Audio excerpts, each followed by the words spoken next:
नमस्कार. एक कविता सादर करते. कवितेचं शीर्षक आहे 40-50च्या बायका व्यथा त्यांची ऐका. 40-50च्या बायका व्यथा त्यांची ऐका. आईवडिलांचे ऐकणारी आमची शेवटची पिढी. आईवडिलांचे ऐकणारी आमची शेवटची पिढी. आईवडिलांची आज्ञा शिरसावंद मानली. आईवडिलांची आज्ञा शिरसावंद मानली. यातच आयुष्याची 20-25 वर्षे सरली. यातच आयुष्याची 20-25 वर्षे सरली. नवऱ्याच्या घरी गृहप्रवेश केला. नवऱ्याच्या घरी गृहप्रवेश केला.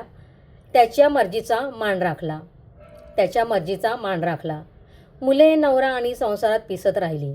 मुले नवरा आणि संसारात पिसत राहिली. पण तिची दखल मात्र कुणी नाही घेतली. पण तिची दखल मात्र कुणी नाही घेतली.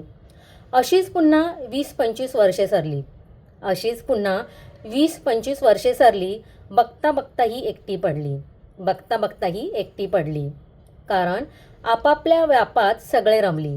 कारण आपापल्या व्यापात सगळे रमली. हिला मात्र नाही कुणी वाली. एकटीच आपली दिवसरात्र ढकली. एकटीच आपली दिवसरात्र ढकली.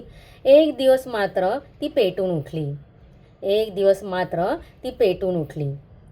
आपल्या आवडीनिवडी आठवायला लागली.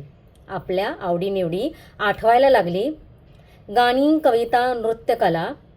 गाणी, कविता, नृत्यकला. अरे यातही भरपूर प्रावीण्य होते मला. अरे यातही भरपूर प्रावीण्य होते मला. तिचीच तिला जाणीव झाली. तिचीच तिला जाणीव झाली. कलेची तिने कास धरली. तिचीच तिला जाणीव झाली. कलेची तिने कास धरली.